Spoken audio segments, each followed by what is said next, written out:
American 11, turn 20 degrees, right? 20 right, American 11. American 11, Boston. American 11, if you hear Boston Center, ident please or acknowledge.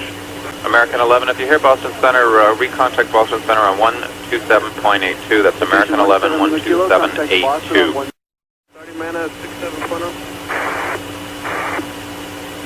Is that American 11 trying to call? Buddy, we have some planes. Just stay quiet and you'll be okay. We're turning to the airport. 15 Southwest of Bono going to Hampton. And who's trying to call me here? American 11, are you trying to call? Nobody move. Everything will be okay. If you try to make any move, you'll danger yourself and the airplane. Just stay quiet. Kennedy Tower reports. Are you serious? Kennedy Tower reports that there was a fire at the World Trade Center. And that's the area where we lost the airplane. Engine 1 on Manhattan. Engine 1 on World Trade Center, 1060. Send every available ambulance, everything you got to World Trade Center now. If you're just joining us this morning, here for... Can you look out your window right now? Yeah. Can you see God about 4,000 feet, about 5 east of the airport right now? Looks like he's... Yeah, I see him. You see God, look, is he descending through the building also? He's descending really quick too, yeah. Another one just hit the building. Wow.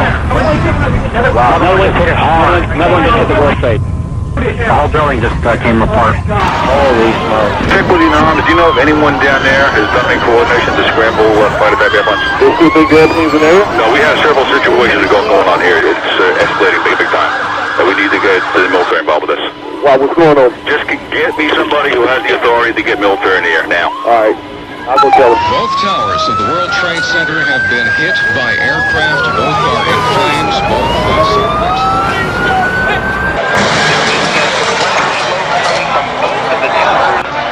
It's a horrific scene here. There's debris flying through the air over the East River here into Brooklyn. What appears to be... We're just getting word now. One of the two planes was hijacked after takeoff from Boston. This is two airplanes from the have US crashed Air into the World Trade Center. Today, our fellow citizens, our way of life, our very freedom came under attack in a series of deliberate and deadly terrorist acts. The victims were in airplanes or in their offices. Secretaries, businessmen and women, military and federal workers, moms and dads, friends and neighbors. Thousands of lives were suddenly ended by evil, despicable acts of terror. The pictures of airplanes flying into buildings, fires burning, huge structures collapsing, have filled us with disbelief, terrible sadness, and a quiet, unyielding anger. These acts of mass murder were intended to frighten our nation into chaos and retreat. But they have failed. Our country is strong. A great people has been moved to defend a great nation. Terrorist attacks can shake the foundations of our biggest buildings, but they cannot touch the foundation of America.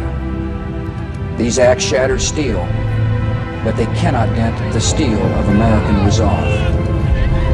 America was targeted for attack because we're the brightest beacon for freedom and opportunity in the world. And no one will keep that light from shining. Today, our nation saw evil, the very worst of human nature. And we responded with the best of America. With the daring of our rescue workers, with the caring for strangers and neighbors who came to give blood and help in any way they could. Immediately following the first attack, I implemented our government's emergency response plans. Our military is powerful and it's prepared. Our emergency teams are working in New York City and Washington, D.C. to help with local rescue efforts. Our first priority is to get help to those who have been injured and to take every precaution to protect our citizens at home and around the world from further attacks. The search is underway for those who are behind these evil acts. I've directed the full resources of our intelligence and law enforcement communities to find those responsible and to bring them to justice.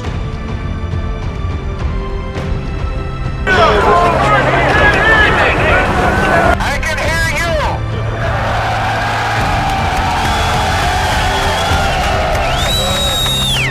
I can hear you. The rest of the world hears you. And the people who knock these buildings down will hear all of us soon. We will make no distinction between the terrorists who committed these acts and those who harbor them. I appreciate so very much the members of Congress who have joined me in strongly condemning these attacks. And on behalf of the American people, I thank the many world leaders who have called to offer their condolences and assistance. America and our friends and allies join with all those who want peace and security in the world. And we stand together to win the war against terrorism. Tonight I ask for your prayers for all those who grieve, for the children whose worlds have been shattered, for all whose sense of safety and security has been threatened. And I pray they will be comforted by a power greater than any of us, spoken through the ages in Psalm 23. Even though I walk through the valley of the shadow of death, I fear no evil, for you are with me. This is a day when all Americans from every walk of life unite in our resolve for justice and peace. America has stood down enemies before, and we will do so this time. None of us will ever forget this day. Yet we go forward to defend freedom and all that is good and just in our world. Thank you. Good night, and God bless America.